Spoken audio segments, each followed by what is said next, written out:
Since the Washington Nationals are winning right now, we have to bring up the question.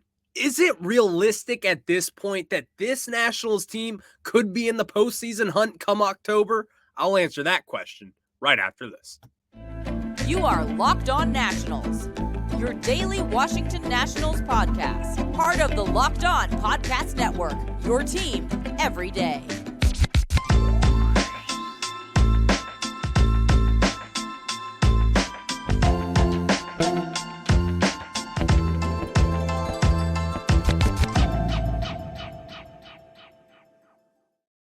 Today's episode is brought to you by Game Time. Download the Game Time app, create an account, and use code LOCKEDONMLB for $20 off your first purchase. Last-minute tickets, lowest price, always guaranteed. And thank you guys for making Locked On Nationals your first listen every day, as we are free and available wherever you get your podcast. And if it's your first time tuning in, I'm your host, Ryan Clary, and we are part of the Locked On Podcast Network, where you get your team every single day. Later in the show, we're going to preview this Nationals-Mets series, as we might be able to see a Max Scherzer return. We don't know yet. I'll answer all those questions for you. But also, in the second segment, around the 10-minute mark, I'm going to be telling you guys about two prospects down in Fredericksburg. One you've definitely heard of, and a second one you may not have heard of, but I'm going to tell you everything about him because he has been one of the better prospects in all of minor league baseball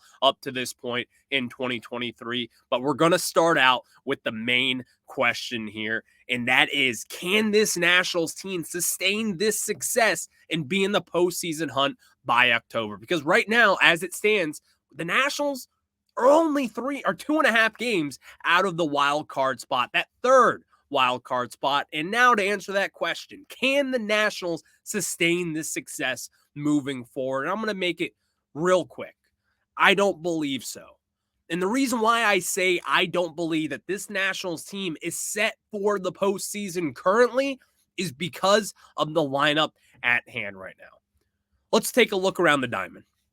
Right now in left field, you mainly have Lane Thomas or Alex Call. When healthy, Victor Robles in center field, and then in right field, Lane Thomas. In the infield, you have a third baseman, Jeimer Candelario, who has been very good defensively so far this year. Then you have your young stud shortstop, C.J. Abrams. Second base, another young stud with Luis Garcia.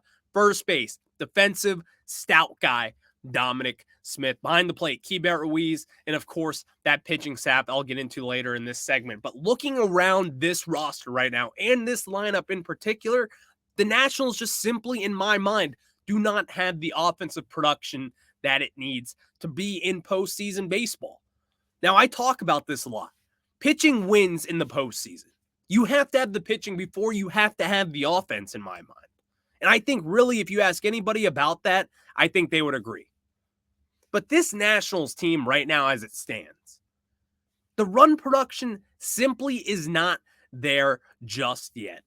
And while this team does battle, and also while this team does look good at times, and as we've seen them against the Giants and the Guardians and all these other decent, well-put teams, the Nationals simply just aren't there yet. And I think that's a tough pill to swallow for some people, because I've made this case before and I'll make it again. You could make the case that in this lineup right now, there is the core of the next postseason team. That is, you may ask, C.J. Abrams, Luis Garcia, Keibert Ruiz, maybe Victor Robles at this point. Those are the guys right now in this lineup who I think you could put in pen, not including Lane Thomas, but C.J. Abrams, Luis Garcia, and Keibert Ruiz. Those three guys right now are your offense going forward. Those are the three guys that really you need production from for this team to make any sort of noise. Now, while they have made some noise, absolutely, so far in this 2023 season, but is it sustainable? And I just don't believe that it is, because of some of the numbers that we have come up with. One, our slugging is still way down the board. Our on-base percentage is down. Our walk rate is not that great. But most importantly, you could say, as some may say, The batting average numbers are there. They are there. This Nationals team is getting hits. We understand that. We keep on seeing that. And that is a good thing from this team. We want to see numbers like this. But at the end of the day, I just don't think this lineup and what we do is sustainable in the long run for a season like this. The Nationals could get into contention. Don't get me wrong. I do believe this point in this part of the season that the Nationals actually have showed some good stuff here. But it would take a lot of trades to make this lineup really look polished, put some makeup on. And in order to do that, this Nationals team would have to sell away some of the prospects that they have been working for, that they have been breeding in their own system. And at this point, in a rebuild, I'm not doing that. I'm not shipping away Elijah Green for some players that can help you right now. I'm certainly not trading away James Wood for anybody right now. And I'm definitely not going to trade away second-round pick Jake Bennett, who's been dealing down in low A Fredericksburg. All those different guys, Brady House is even in that conversation. Those are guys that you would have to move around to make this team right now competitive. And we just simply aren't there yet. This lineup is not built for the 2023 season. It just simply isn't. You're going to see guys like Jeimer Candelario, maybe Joey Meneses, maybe Lane Thomas shipped away at the deadline. That's the way that we're looking at this. Dominic Smith is in that conversation as well. But looking at this team, it's not built for right now. This is a core team that has a few pieces a part of the next postseason run, and you just need to continue to develop those main guys. And the guys that you have around them, like Elaine Thomas and Alex Call, Joey Meneses, Dominic Smith, those are guys that right now, in the moment, they are valuable to this team. But they certainly are not starters on that next postseason run. You could make the case for Joey Meneses being a DH. He has started to turn a corner just a little bit. But also, he hasn't really had the slugging numbers that we expected from him. Because this Nationals team still sits in 28th in that department right now with a .362 slugging percentage. That is 28th in all of baseball. That is not good. The teams below us are the Detroit Tigers and the Cleveland Guardians. And the Guardians are much better than what they have shown so far in 2023. I promise you that. But then ahead of us are teams like the Astros, who have been really scuffling so far in 2023. The Reds, the Mariners, the Marlins, those teams who haven't really had the offensive production. We're starting to see that same thing with this Nationals team. But now let's look at the pitching staff, because I do think there is an argument for the pitching staff being good enough for this Nationals team. Mackenzie Gore, Josiah Gray, Trevor Williams, Jake Irvin. Those four guys have looked relatively solid so far in the 2023 season. Patrick Corbin, when he has Riley Adams. And honestly, Patrick Corbin over his last few starts has looked pretty damn good himself. So when looking at these guys, looking at the pitching rotation, I think there is a case that you could say, check. They are a postseason staff. Up to this point, I think you could make that argument. But it's the lineup. It's the lack of hitting, the awareness, the immaturity. And the immaturity, what I mean by that is age. These are young guys. We got to let them develop more. We're not going to be shipping away at the deadline and buying. That would be the worst decision that this team has made since God knows what. But this team is not in a win now mode. Our eyes have to be set on the future. And that future is 2024 and 2025. You cannot be dishing out prospects and shipping them away for pieces just to win right now, because this team is not a World Series contender. And if you say that they are, great. You're a fan. You should be happy with this team. This team has been really good so far for what the expectations were set at the beginning of the year. But also be realistic. This team's not going to be winning right now. And you have to have your eyes on the future, because that is where the success will happen. Let Mike Rizzo develop these guys. Let Mike Rizzo do what he does best and create a decade-long window of winning. Because he's done it before, I'm willing to bet that he could do it again. And going into that decade-long window of winning, I'm starting to think that these two Nationals prospects down in Fredericksburg with Brady House, and I'm going to tell you about that second guy before I get to Brady House. But of course, before we get into either of those guys, I have to tell you guys about our friends over at So Rare. And guys, our new sponsor, So Rare, is a revolutionary fantasy baseball game and marketplace transforming fans into owners with officially licensed digital cards on featuring players from across all 30 MLB teams. Unlike other fantasy baseball platforms, So Rare managers truly own their fantasy experience, collecting, buying, selling, and competing with player cards against global opponents to win epic rewards. Win or lose, you still own your cards, and there's no cost to play. Plus, the more you win, the more you advance, collecting increasingly powerful cards and accessing next-level competitions and rewards. So Rare recently partnered with MLB All-Stars Juan Soto and Julio Rodriguez. Just because Juan Soto's involved, you know I'm getting involved as well. That is my guy. Head to sorare.com/lockedon. That's spelled SORARE.com to draft your team of free player cards, set your lineup, and start competing today to win epic rewards. Again, that's sorare.com/lockedon to start playing today.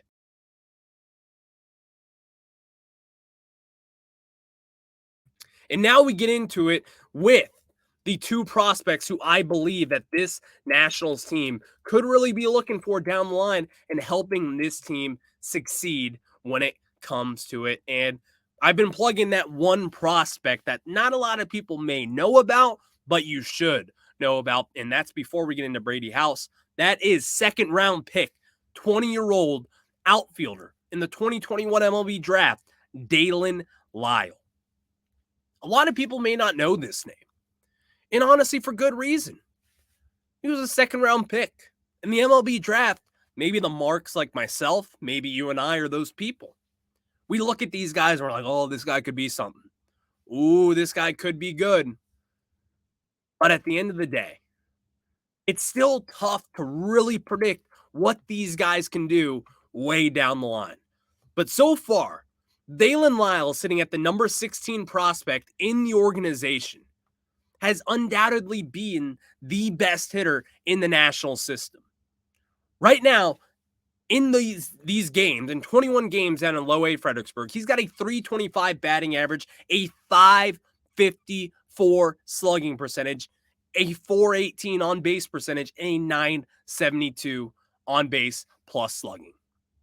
Not only are those numbers gigantic all across the board, the batting average, the on-base percentage, and the slugging, but this is kind of the guy that the Nationals expected when they were scouting him back in that 2020 area, 2021 as well. Now, Dillon Lyle, some of you may be like, where has this guy been? Where has he been? He hasn't performed since 2021 down in rookie league. He's 20 years old. He was drafted out of high school. Where has he been? He has been recovering from Tommy John surgery. And when he had that Tommy John surgery was after that 2021 season. Well, now he's healthy. And right now, he has been by far and away the Nationals' best prospect down in the minor leagues. When you look at him, he's not that big. He's 5'11 and 195 pounds. But he has found a way to not only generate power, but most importantly, generate extra base hits, as he's got 8 doubles, a triple on the year, and 3 home runs to go with that. My apologies. But I think the stat here that I really like about him, through 21 games so far, and for a young guy who hasn't played baseball since 2021, he has 13 walks on the year with 17 strikeouts. That's a relatively impressive number for a 20-year-old who is still developing. And not only is he still developing, but this is someone who could be really good down the road. And he's only 20 years old. 20-year-old doing this, who is, by the way, a 2-time Kentucky Gatorade Player of the Year in that state back in high school, junior year and senior year. He showed an advanced hit tool, not only down in high school, but he's showing it up in this single A level. Now, at the end of the day, it is low A. He's 20 years old. But when the Nationals have someone like Elijah Green, who I still think will be a very good baseball player, but he has been struggling. And also, we have to realize this. We talk about Christian Vaquero. We talk about Elijah Green, James Wood. All those guys aren't sure things. You have to have guys in the later rounds like a Dillon Lyle, someone who could come up and really play instantly and play really well. And that is something that Dillon Lyle has starting to show at this point. You can't put all your eggs in one basket, especially when it comes to the outfield guys. Outfielders get injured at a much higher rate than infielders do. They got to run around a lot, make a play, lay out. You're running for 30 feet, and guess what? You're going airborne. You might fall and break a rib. Who knows? Injuries happen in this game, especially in the outfield. So to have someone like Dillon Lyle who's starting to show up, and especially for a year removed from the game, he is coming and putting up these monster numbers, again, only through 21 games. But if he can produce, if he can show that this is not a fluke, that this is the guy that the Nationals drafted back in 2021, we got ourselves a very good ball player. And not only do I expect Dillon Lyle to be much higher on the draft board or on the prospect list going into this midseason, but at the end of the day, this guy could be a top 100 prospect by midseason. And I truly do mean that if he continues to put up numbers like this. Second round pick Gunnar Henderson from the Baltimore Orioles. He was a second round pick, just like Dillon Lyle. Now, one was a little different than the other. Gunnar Henderson was someone who was, at that time, a hard commit to college. The Orioles manipulated some draft stock, gave him some more money in that second round. He decided to sign with them. Dillon Lyle was not really in that category, but he is a second round pick. He is a young guy that the Nationals can choose to develop. When you draft someone at the age of 18 years old or 19 years old, you've got a lot of control in what they do. Dillon Lyle is kind of one of those guys who could pan out to be something, and not only just be something, but be something special. That is the kind of skill set that he has shown so far. While he does need to work on some defensive adjustments, and I haven't seen him in person, I haven't really watched too much of him on video as well, but from what I can see, he will need to eventually work on a set outfielder position. But as far as the hit tool goes, there is no doubt about it that Dillon Lyle has been the Nationals' best bat in the system. So Dillon Lyle is someone that you need to watch out for. But also, another top prospect down in low-A Fredericksburg who has been wildly impressive is Brady House. 2021 first-round pick as well, in that tandem with Dillon Lyle. And again, in 19 games, he's batted .290, a .400 on-base percentage, and a .493 slugging. That's good for an .893 OPS. While he hasn't had the extra base hits that Dillon Lyle has, he only has 3 doubles on the year, a triple, and he's got 3 home runs as well. But something that, again, I really like about this, 13 walks to 19 strikeouts for someone who is still only 19 years old. Brady House last year was out for a majority of the season with a back injury. That concerned me a lot. I talked about it in the offseason and how the Nationals weren't really that open about the injury and really what was happening with him. Well, Brady House has shut me up completely because this guy, coming out of that draft, a lot of people thought that he was the best high school prospect in that draft. The best hit tool, definitely. Power. He's starting to show that down in low-A Fredericksburg. And when he started last year, he was also in that category. But he stepped it up big time as far as extra base hits and home runs go. Because last year in Fredericksburg, he had a .375 slugging, which is good, but it's not great. This year, it's great. He's got a .493 slugging percentage on the year. This guy is hitting for extra base hits. He's hitting home runs. And that is what you want to see as far as development goes. Because we've seen it with guys who do have this potential in the Nationals farm system. You see it at first. It looks good. Everything about it looks and feels good. But then once they get later on in the minor leagues, it just all kind of crumbles down. And so Brady House is starting to show what he can do. And the excitement of both House and Lyle showing their ways, as some people kind of wrote them off at some points last year, is a big step for this Nationals farm system. And at this point, you could say they are the two best players production-wise outside of James Wood in the Nationals farm system in 2023. Because James Wood, I talk about him a lot. He's going to be a sure thing, great player in my mind. And his ceiling, he has no ceiling. He's that good.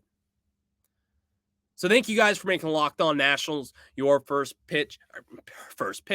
Geez, what am I saying? The Nats play the New York Mets tonight at 7:10. Maybe Max Scherzer's on the hill this weekend. We'll just have to see. But the Nats hometown broadcast is with SiriusXM on the SXM app. Just search Nationals. Before we get into previewing the New York Mets series and to see if Max Scherzer can really pitch this weekend, we'll have to see about that. I'll answer what I think. But before we do that, I got to tell you guys about our friends over at Game Time. Have you guys ever been to a game last minute and you just don't really have the seats that you wanted, or you just don't have seats in general? Let me tell you guys about my friends at Game Time, because they have you covered and it's only 2 clicks away. That is why buying tickets to your favorite events shouldn't be stressful, because when there's Game Time, you know it's fast, reliable, and most importantly, easy. Because like I said, it is 2 clicks away, and they always have the killer deals and last minute tickets, and their best price is always guaranteed, that you can stop stressing over tickets and start getting hyped for the fun that you will have at a Nationals game, a concert, a music event, whichever it may be. Game Time has you covered. Download the Game Time app, create an account, and use code LOCKEDONMLB for $20 off your first purchase. Terms apply. Again, create an account and redeem code LOCKEDONMLB for $20 off. Download Game Time today. Last minute tickets, lowest price, always guaranteed with my friends over at Game Time.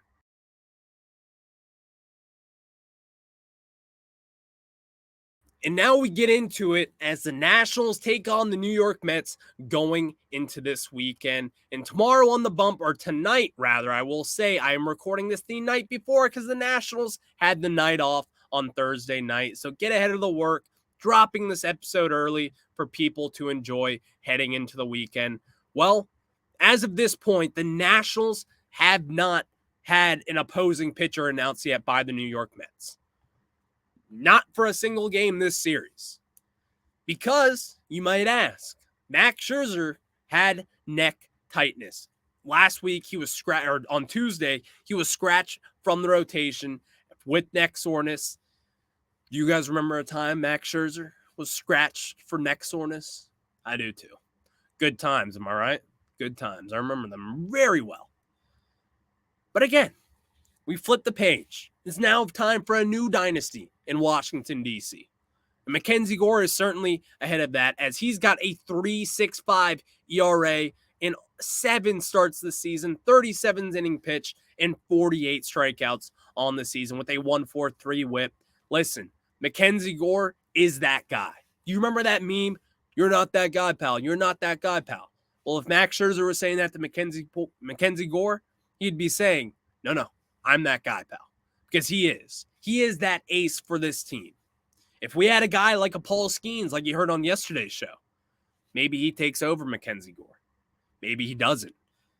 But at the end of the day, I am willing to bet Mackenzie Gore, going forward for the next 5 years, will be your opening day starter. He is that good. And he really hasn't even touched his ceiling, considering the fact that this guy has been walking runners at a really high rate.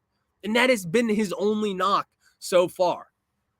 Because in 37 innings pitched this year, he's got 19 walks.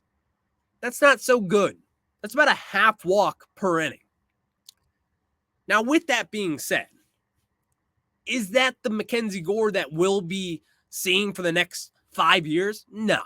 He's going to be much better than walking these guys around, because when he starts to really find the strike zone, the way that Josiah Gray has this year, just talk about Josiah Gray. He led the National League in walks last year. Guess what? He's cut down on the walks a huge amount, and look at the steps that he has made so far. He's now a sub-3 ERA. He's been the Nationals' best pitcher this year, statistically. And he keeps the guys in games. Mackenzie Gore, in my opinion, is already here. He's already been good. He's already been very good, in my opinion. But the walks are what get him in trouble. So if he were to find the strike zone over this weekend, and especially tonight against the New York Mets, it would mean a lot to the Nationals and the Nationals fan base to beat the New York Mets. Listen, let's be honest here. We would love to have Steve Cohen as our owner. We would love to have someone like him to spend all the money in the world.